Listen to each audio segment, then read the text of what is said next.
예수님께서 하나님께서 말씀하신 대로 우리가 기다리던 예수님께서 탄생을 하셨습니다.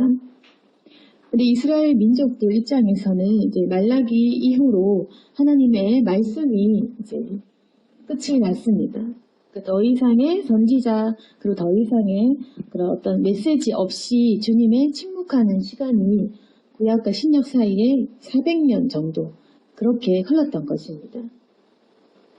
하나님께서 그분의 선지자인 모세를 통해서 이스라엘 민족들을 구출해내고 이제 이렇게 가나안 땅으로 들어가게 하셨지만 결국 이스라엘 민족들은 계속해서 불순종을 하고 왕을 세우고 그 왕정 시대를 거쳐서 계속 불순종을 하다가 선지자의 그런 어떤 회개의 메시지에도 불구하고 그 불순종을 반복하게 됩니다. 그리고 주님께서는 계속된 여러 번의 어떤 말씀과 기회와 이런 사건들을 통해서 결국 이스라엘 민족들에게 이제 너희 이 나라는 멸망할 것이다. 이런 메시지를 이제 주셨고 정말로 이 유대는 586년의 멸망을 맞이하게 됐습니다. 586년부터 이제 400년 넘는 기간 동안 정말로 하나님께서는 어떤 말씀도 계시도 선지자도 없이 그런 어떤 침묵의 시간이 흐르도록 하셨습니다. 그러면서 페르시아 시대에서 끝난 이 구약 시대에 세계는 이제 헬라 제국의 시대로 지나가게 되고 그리고 이 유대 및 이스라엘 백성들은 아카비 혁명, 그다음에 하스모노 왕조 이 시대를 통해서 아주 잠깐의 그 이스라엘 민족들은 그 나라를 잠깐 통치하기도 하지만 결국에는 이두메 사람 헤롯 왕조에게 통치권을 뺏기게 되고 결국 로마 제국의 손에 들어가게 되었습니다. 이스라엘 민족들은 페르시아, 헬라 제국 그 시대를 쭉 거쳐서 계속 남의 나라에 지배당하는 그 시기를 거쳐서 로마 제국 시대에 예수님께서 나시게 된 것입니다. 또 우리가 생각해 보아야 될 것은 주님께서 이스라엘 백성들을 정말로 이렇게 망하게 하실 줄 이스라엘 백성들은 과연 알았겠느냐. 그러니까 반복되는 메시지 속에서도 이스라엘 백성들은 그 메시지를 심각하게 여기지 못했습니다. 그리고 현실로 받아들이지 못하고 회개하지 못했습니다. 그리고 자주 잊어버렸습니다. 그런데 하나님께서 선지자를 통해서 말씀하신 모든 계시는 분명하게 이루어졌습니다. 주님께서 반복적으로 너희 이제 이렇게 불순종했기 때문에 이제 너희는 이런 일을 당할 것이다. 그렇게 말씀하셨던 모든 일이 일어났고 그래서 이스라엘 민족들은 결국에는 버림받고 그렇게 멸망을 당하고 나라가 없어지고 모든 유대인들이 뿔뿔이 흩어지는 그러한 비참한 결과를 낳았던 것입니다. 우리가 기억해야 될 것은 하나님의 말씀은 분명하게 이루어진다는 겁니다. 주님께서 말씀을 하시면 우리 사람이 믿든지 안 믿든지 받아들이든지 못 받아들이든지 간에 분명히 그 일은 일어나고 이 이스라엘 백성들의 그 역사를 볼 때 성경에 적힌 말씀을 볼 때 정말 하나님께서는 그 민족, 그 백성들까지도 결국에는 망하게 하셨다는 것을 우리가 기억해야 됩니다. 그리고 침묵의 그 400년이 지나고 나서 정말로 이제 끝이 났지만 그렇지만 어떤 반전이 일어나냐, 신약 시대 어떤 반전이 일어나냐. 정말 하나님께서 이 백성을 포기하고 멸망케 하고 다 흩어져 버린 이 나라가 없어지게 하셨지만 예수 그리스도를 이 땅에 보내신 것이 정말 놀라운 반전이고 주님의 계획이셨습니다. 우리가 분명히 알아야 될 것은 구약시대를 통해서 이 사람들의 역사, 항상 불순종하고 죄로 배반하고 그리고 실패를 하지만 결국에는 이것이야말로 예수님이 오셔야 될 모든 이유들에 대한 기록이셨다고 우리가 그렇게 봐야 될 것입니다. 구약시대에 있었던 모든 것은 하나님의 역사이고 그 언약의 말씀이고 왜 그리스도가 필요한지 우리에게 설명해 주시고 그리고 사람의 역사를 통해서 선지자의 메시지들을 통해서 왜 주님께서 오셔야 하는지 그것이 하나님의 정말 우리를 구원하실 계획이었다라는 것을 우리가 기억해야 됩니다. 예수님이 오셔야 되는 그 필요들과 그리고 이제 이 신약 시대에는 예수님이 오셔서 무슨 일을 하셨고 그리고 어떠한 것을 우리에게 주시는지 주님이 말씀하시는 그것이 무엇이고 우리에게 복음을 깨닫게 하시는 그 말씀들이 이 신약 성서에 다 기록이 되어 있습니다. 그런데 예수님께서 이 땅에 성육신 하셔서 탄생하셨는데 그것들이 우리가 죄를 지었던 어떤 결과들로 인해서 그냥 이 시기가 되어서 벌어진 것이냐 아니면 원래 하나님의 계획이냐 생각해 봤을 때 메시아의 나심을 벌써 이 미가 선지자는 기록을 하고 있습니다. 이거는 처음부터 계획된 것입니다. 주님께서 400년의 시간을 두신 것 그리고 선지자를 통해서 메시지를 계속 주시면서 이사야 선지자를 통해 미가 선지자를 통해서 주님은 그때부터 벌써 예수님께서 어느 지역에 어떻게 나시는지 다 미리 말씀을 하셨습니다. 그리고 메시아를 사람들은 기다렸습니다. 언제 메시아가 오시냐. 근데 우리도 알다시피 벌써부터 그렇게 진작에 예언이 된 예수님임에도 불구하고 너무나 이 예수님의 기적을 보면 확실히 메시아가 분명한데도 불구하고 거의 대다수의 모든 사람이 예수님을 알아보지 못하고 예수님을 도리어 핍박했다는 그 사실을 기억해야 됩니다. 이게 뭐냐면 우리 죄가 속성을 굉장히 잘 보여줍니다. 미리 얘기를 하셨고 예수님이 어떤 지역에 어떻게 나시는지 그분이 어떤 분이신지 얘기를 하셨고 그리고 우리 눈앞에 보여주셨지만 그리고 보통 그런 말을 하죠. 신이 있으면 내 눈에 보이면 믿겠다. 근데 그렇지 못했던 것입니다. 정말 이 땅에 유일하신 하나님 그분의 본체로 내려오셔서 사람 앞에 딱 보여도 결국 믿지 못합니다. 보여서 이 물을 포도주 되게 해봐라 하고 돌덩이가 떡이 돼봐 이렇게 시험도 하고 근데 예수님께서 죽은 자를 부활시키시는 저렇게 사람이 못한 신만이 가능한 영역을 하셨을 때조차도 사람들은 예수님에게 다 모이지 못했다는 겁니다. 그리고 또 심지어는 예수님을 알아본 어떤 소수의 사람들, 제자들 옆에서 보면서 매일마다 일어나는 기적들을 본 사람들 그 사람들은 예수님이 온갖 병을 다 고치시고 오병이어의 기적까지 일으키신 것도 봤습니다. 오병이어라는 것은 거의 어떤 창조의 영역까지 있어서는 안 될 그런 일들까지 일으키고 물 위를 걷는 것까지 다 보고 같이 기적을 경험했던 그 사람들조차도 예수님의 그 십자가의 사역 앞에서 뿔뿔이 흩어졌던 겁니다. 그 십자가도 주님께서 미리 다 알려주신 것이었습니다. 사람의 죄라는 것이 언제나 그랬습니다. 하나님께서 태초에 아담과 하와한테도 선악과가 있는데 이제 따먹지 말아라. 따먹으면 이렇게 될 것이다. 해도 그걸 따먹는다는 것입니다. 선지자들을 통해서 너 이렇게 하면 이렇게 망할 것이다 라고 말씀을 하셔도 결국에는 그 금단의 영역을 침범해서 반역을 하는 것이 사람의 죄라는 것입니다.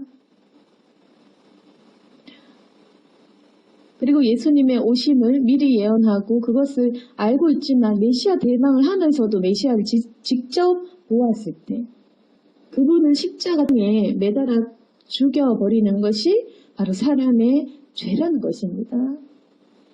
난 예수님을 아는데 알아도 예수님께서 십자가에 못 박히셔서 당장 나에게 불이익이 떨어질 때 그때는 또 살아계신 그리스도라고 고백을 하면서도 계속 부인할 수 있는 것이 바로 사람이라는 것입니다. 그러면 우리 믿음이 얼마나 지금 우리 모두가 다 연약하겠습니까? 모세라는 대선지자가 있어도 이스라엘 백성들은 순종을 못했습니다. 그렇게 10가지 양을 눈앞에 보고 엄청난 기적을 바로 목격을 하고 그리고 정말 충만하고 신령한 모세를 동반해서 그렇게 다녀도 그래도 말을 못 듣는 것입니다. 예수님께 3년을 엄청난 진리의 말씀을 직접 귀로 옆에서 들어도 다 이해하거나 다 깨닫지는 못했고 변화되지 못했던 것입니다. 그 중에 제일 잘했던 베드로도 마찬가지였습니다. 예수님의 죽으심 앞에서 분명히 3일 만에 살아난다고 미리 다 얘기를 하셨지만 그 말조차 그게 무슨 말인지 모르고 자기식대로 해석을 하고 베드로는 도망을 가버렸던 것입니다.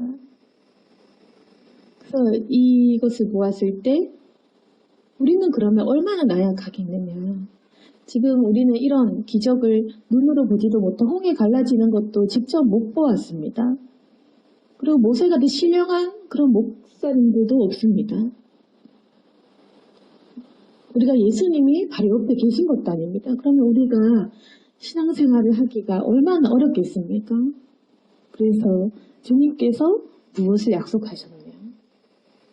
성령을 선물로 준 것입니다. 그렇기 때문에 성령을 주신 것.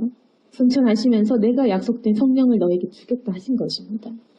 우리에게 성령의 기적이 필요한 이유. 우리가 성령님과 함께 해야 될 이유. 우리는 한시도 주님 없이는 살아갈 수가 없습니다. 예수님께서 이 나신 그 모습이 어땠냐면 정말로 그 초라한 모습으로 그렇게 나셨습니다. 그리고 주님께서 탄생하신 그때가 어떤 때였냐면은 이제 로마의 초대 황제. 나중에 이제 아우구스투스라는 칭호를 받은 로마의 초대 황제 옥타비우스 그 황제입니다. 성경에는 어떻게 기록되냐 가이사 아구스토 2장 1절에 보시면 가이사 아구스토가 명을 내려 천하로 다 호적하라 하였으니 이 호적은 그레뇨가 수리아 총독이 되었을 때 처음 한 것이라. 그래서 이제 로마 제국의 초대 황제 이 시기에는 세금을 거두기 위해서 사람들의 이제 호적을 다 알기 위해서 인구조사를 실시했던 것입니다. 인구조사를 해서 세금을 거두어 드리기 위해서 이렇게 각 지역을 다스렸던 것인데 유대 사람들은 자기의 고향으로 돌아가서 그렇게 호적을 해야 됐습니다. 그래서 3절에 보시면 모든 사람이 호적하러 각각 고향으로 돌아가며 요셉도 다윗의 집 족속이므로 갈릴리 나사렛 동네에서 유대를 향하여 베들레헴이라는 다윗의 동네로 야코나 마리아와 함께 호적하러 올라가니 마리아가 이미 잉태하였더라. 그래서 보시면 요셉은 갈릴리 나사렛에 살고 있었는데 예수님의 탄생 시기가 되니까 베들레헴이라 하는 동네로 가게 된 겁니다. 이것은 뭐냐면 미리 예견한 미가서 5장 2절의 말씀을 이루시기 위한 하나님의 계획이셨습니다. 미가서 5장 2절에 어떤 말씀이냐면 베들레헴 에브라다야 너는 유다 족속 중에 작을지라도 이스라엘을 다스릴 자가 내게로 나올 것이라. 그의 근본은 상고의 영원에 있느니라. 그래서 베들레헴을 지명해서 이스라엘을 다스릴 자가 너에게서 나온다. 그래서 미가 선지자는 이미 자기가 활약했던 그 BC 730년경 그때쯤에 이미 이 미가 선지자는 알고 있었던 겁니다. 예언을 했습니다. 베들레헴에서 이스라엘을 다스릴 그 메시아 그분이 너에게서 나온다. 그래서 미가서 5장 3절에는 여인이 해산하기까지 그들을 붙여 드시겠고 그 후에는 그 형제 가운데 남은 자가 이스라엘 자손에게 돌아온다는데요. 그리고 이제 메시아에 대한 그 내용이 계속 있는데 4절에 미가서 5장 4절에도 그가 여호와의 능력과 하나님 여호와 이름이 위엄을 의지하고 서서 목축하는 그들이 거주할 것이라. 이 사람은 평강이 될 것이라. 이렇게 예수님에 대한 분명한 계시가 나와 있습니다. 그래서 성령께서 역사하신 것, 하나님의 계획하신 대로 마침 이 시기에 로마에서 호적을 하게 되고 자기 동네로 가게 하고 나사렛 동네에 살던 요셉이 잉태를 했던 마리아를 데리고 베들레헴으로 가게 하고, 그러니까 어떻게 보면 이 호적하는 인구조사도 하나님의 계획이었을 것입니다. 베들레헴에서 예수님이 나셔야 하기 때문에, 그래서 그 예언의 성취를 위해서 하나님께서는 그 어떤 것도 우연이 없었습니다. 그래서 베들레헴에서 주님이 나셔서 그 예언의 성취가 이루어졌습니다. 그리고 이 시기에 사실 여인은 직접 갈 필요가 없다고 알고 있는데 인구조사에 직접 가지 않아도 되는 그 상황인데도 요셉은 마리아와 함께 호적을 하러 갔습니다. 이것은 아마도 그 예언의 성취 때문일 수도 있고 아니면 마리아와 어떤 다른 이유가 있어서 마리아를 혼자 두기 싫어서 갔다, 그렇게 보는 사람들도 있습니다. 어찌됐든 간에 예언은 반드시 이루어졌고 베들레헴에서 예수님께서 나신 것입니다. 그 예수님께서는 7절, 오늘 보면 7절에 보시면 처자들을 낳아 강보로 싸서 구유에 뉘었으니 이는 여관에 있을 곳이 없음이로라. 이때부터 예수님께서는 있을 곳이 없으셨습니다. 이미 이때부터 주님은 구유에 뉘었으니 굉장히 초라한 곳에서, 그런 곳에서 나셨습니다.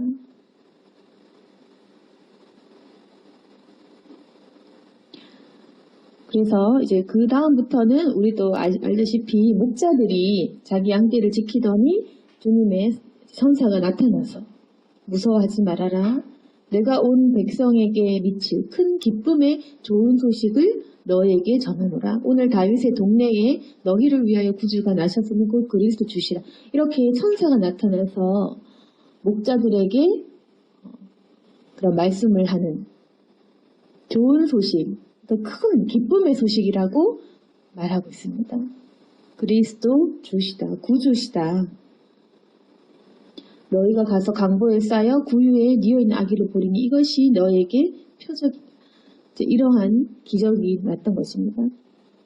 그래서 하나님께서 계획하신 대로 미가 선지자에게 말하고 이스라엘 선지자에게 말하고 이미 진작부터 계획했던 것은 뭐냐면 인간이 스스로 그 죄악들을 감당할 수 없다라는 겁니다. 성경책을 보시면 구약시대도 결국에는 모든 사람이 죄를 짓고 실패하고 인간의 그 역사 동안 어떤 계속해서 배반하고 죄에 대해 실패하고 무너진 그런 역사들.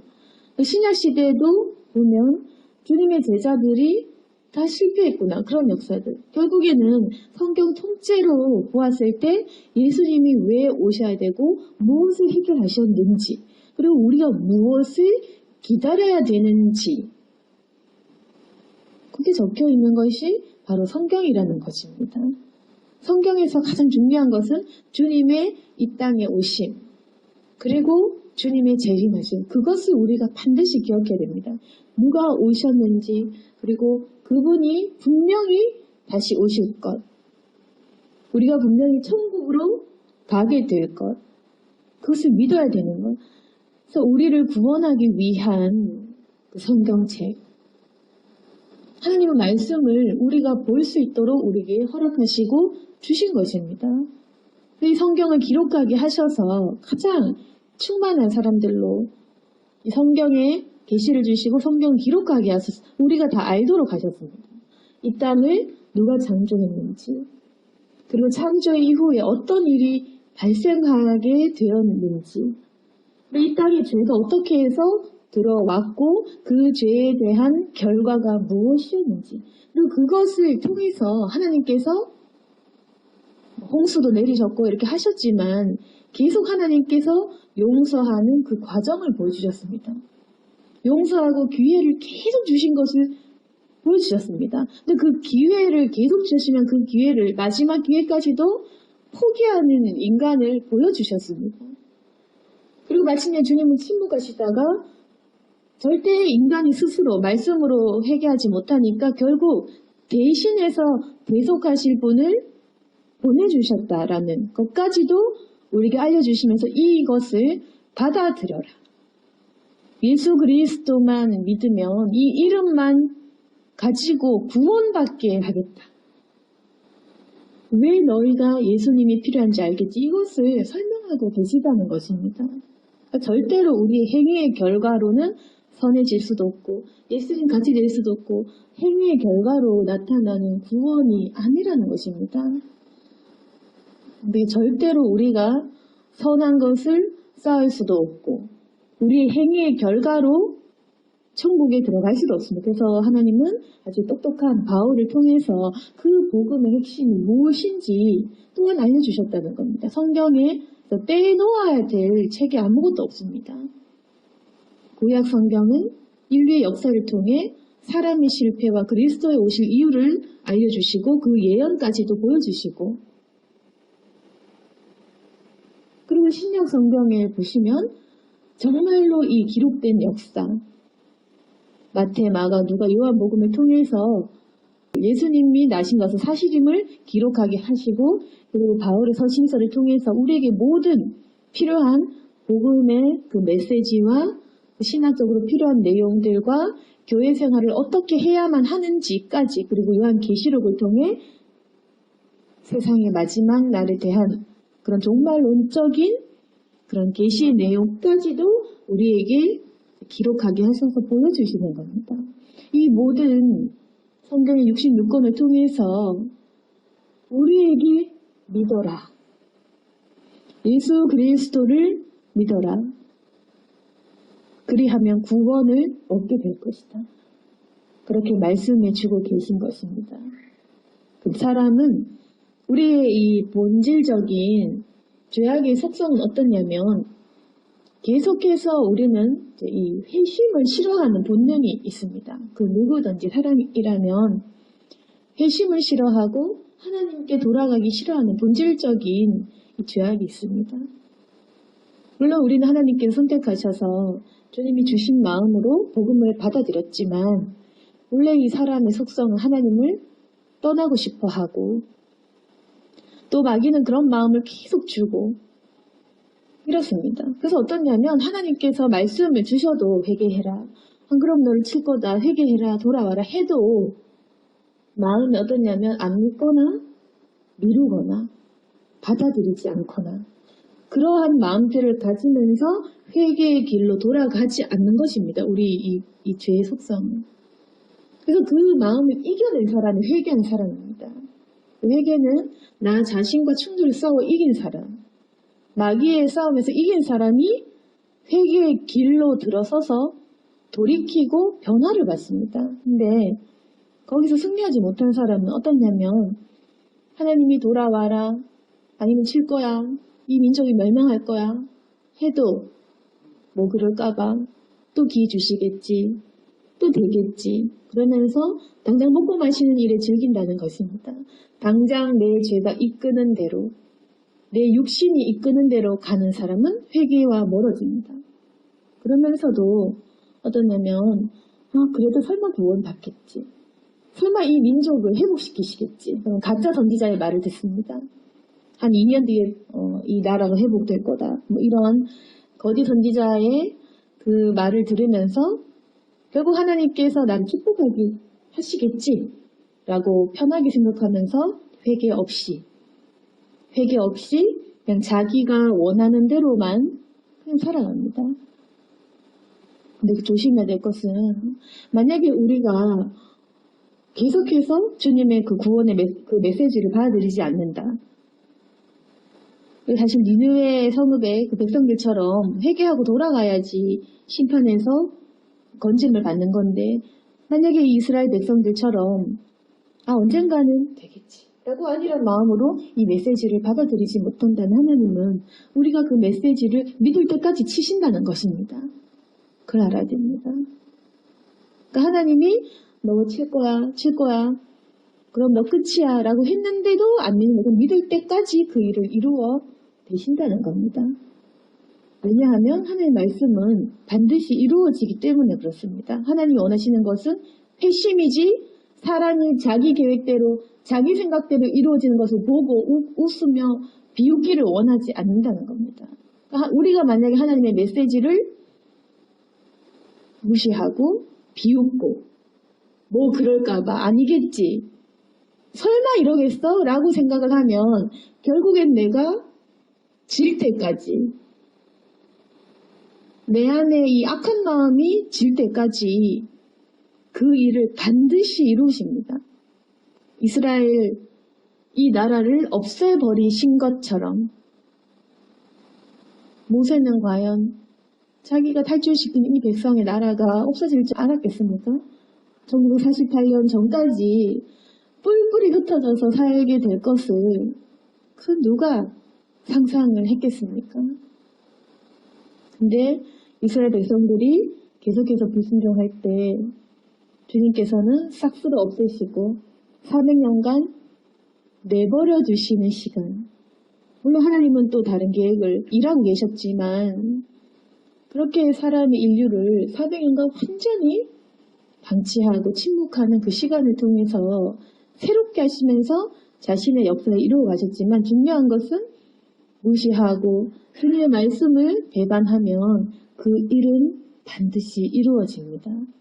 왜냐하면 하나님은 그분의 말씀을 이루시고 사람이 하나님에게 지는 것이 당연하기 때문입니다. 그래서 만약에 내 마음에 죄악의 어떤 결과로 뭔가 하나님의 뜻을 어기고 싶고 배반하고 싶고 이런 마음이 올라올 때 뭐 그렇겠어 라는 마음이 올라올 때는 우리가 질 때까지 그리고 하나님께서 주신 그 말씀을 우리가 받아들일 때까지 그렇게 치신다는 것입니다. 이스라엘 백성들을 그렇게 하신 것처럼 그 나라를 온전히 멸망케 하신 것처럼 우리는 주님의 말씀을 굉장히 두려워해야 됩니다. 그리고 알아야 될 것은 하나님께서 이스라엘 백성들을 멸망케 하고 굉장히 여러 나라 손에서 지배당하게 하셨지만 그 속에서도 분명하게 일어나고 있는 것은 구원의 역사이고 섭리입니다. 태초부터 미리 주님께서는 이 모든 것들을 계획하고 계셨습니다. 당연한 거지만 하나님께는 천년이 하루 같기 때문에 우리야 뭐 인간의 인생이 짧고 또 인류의 역사가 수천 년 이렇게 된다 할지라도 주님께서는 그 6,000년, 2,000년, 1,000년 하루 이틀밖에 안 되기 때문에 주님은 태초부터 모든 계획을 설정하는 것이 하나님한테는 쉬운 것입니다. 굉장히 쉬운 것입니다. 그래서 하나님은 태초부터 에덴 동산을 지을 때부터 인류의 모든 역사와 그 끝날까지 그 모든 것들을 하시고 그 속에서 우리 자신, 이 개인 한 사람을 다 보고 계신 것입니다. 주님 안에 모든 것이 있기 때문에 그렇습니다. 우리가 기억할 것은 예수님께서 왜 오셨냐? 계속해서 내 안에 배반하고 배신하고 주님을 좀 떠나고 싶은 마음, 죄를 짓고 싶고 육신에 원하는 대로 살고 싶은 이 마음을 내가 스스로 해결하지 못하고 지옥불로 자꾸만 걸어가니까 해결해 주시려고 주님께서 이 땅에 오신 것입니다. 그게 가장 큰 인류의 반전이고 그게 가장 큰 기쁜 좋은 소식입니다. 우리가 이것을 믿어야 되고 예수님께서는 나를 위해 오셨다. 반드시 받아들이고 이 복음을 통해 우리는 천국길로 가는 사람들, 이미 천국이 확정된 사람들, 그것을 믿어야 됩니다. 그렇지만 그 믿음을 가지면서도 이 믿음이 어떻게 우리로 하여금 죄 짓게 하겠습니까? 그런데도 불구하고 사람들은 천국 갈 거니까 잠시 죄 더 지어야지 이렇게 생각한다는 겁니다. 천국 갈 거니까 좀 더 놀아야지. 천국 갈 건데 이 정도로는 봐주겠지. 이거 굉장히 위험한 생각이다. 성령께서 말씀하시고 돌아오라고 할 때 돌아가야지. 안 돌아가면 주님께서는 우리가 하나님을 절대로 경솔히 여기지 못하도록 우리에게 역사해 주시고, 주님께서 말씀하신 그 모든 경고와 말씀은 반드시 이루어지기 때문에 우리가 만약 복음에 대한 믿음이 있다면 회개의 길로 돌아서야 됩니다. 정말 예수님께서 나의 구주시고 왕이시고 그분이 하나님이 맞다라는 그 믿음이 있다면 우리가 확실하게 하나님의 말씀을 듣고 이대로 살아야 된다는 것입니다. 회개의 길로 돌아서야 된다는 것입니다. 그 회개는 자기 자신의 성정과 자신의 그 죄악과 싸워 이긴 사람, 죄 짓고 싶은 그 마음과 싸워서 주님을 선택하는 그 사람이 회개를 하고 자신의 삶을 돌이키는 것. 절대로 누군가가 대신해 줄 수 없습니다. 누구 설교를 듣는다고 마음이 강화되는 것도 아니고, 좋은 교회 다닌다고 되는 것도 아니고, 누가 중복이 되신다고 되는 게 아니라 자기 자신의 마음은 자기가, 책임도 자기가 지는 것, 구원도 자기가 받는 것, 나와 하나님과의 관계이지 우리를 대신해서 중보해줄 그 다른 사람이나 다른 도구는 없다는 겁니다. 나 자신이 결정하고 내가 주님 앞에서 대면해서 주님이 나를 건지시는 나와 주님과의 그 일이라는 것입니다. 그래서 우리가 절대로 원망하거나 불평할 필요는 없다는 겁니다. 나도 좋은 스승을 만났더라면, 나도 좋은 친구나 좋은 사람을 만나더라면, 그거는 뭐 우리의 변명일 뿐, 마귀가 주는 또 다른 변명의 그것일 뿐이지, 모든 책임은 내가 지는 것이고 내가 회개하지 않는 모든 책임은 내 것, 그럼 고난도 내 것, 채찍질도 내 것입니다. 그래서 우리가 복음에 대한 확신과 구원의 믿음을 가지고 회개의 길로 들어가고, 예수님이 내 마음에 분명히 임해야 되는 그 이유를 기억하시고 예수님을 바라는 저와 여러분이 될 수 있기를 소망합니다. 기도하겠습니다. 거룩하신 하나님 아버지, 예수님이 오셨다는 것을 우리가 듣고도 믿고 있습니다. 그러나 우리가 하나님이 나 때문에 예수님을 보내셨다라는 것이 실제로 잘 와닿지 않는 경우가 있고 또 잊어버리고 살 때가 참 많습니다. 지금 하나님, 우리의 믿음과 삶이 제각각이고 자꾸만 이렇게 삶의 격차가 주님 원하시는 것과 벌어지고 있는 이 상황에서 다시금 주님 탄생을 기억할 수 있도록 도와주옵소서. 우리를 위해서 주님께서 오셨습니다. 인간의 역사 동안 하나님은 얼마나 우리를 통해 배반당하시고 또 배신을 보셨지만, 그럼에도 불구하고 주님께서는 우리에게 지옥으로 가라 하지 않으시고 천국으로 갈 새로운 길을 주셨으니 그분이 바로 예수 그리스도이십니다. 그렇기 때문에 우리는 예수님의 이 진리의 길을 놓칠 수가 없습니다.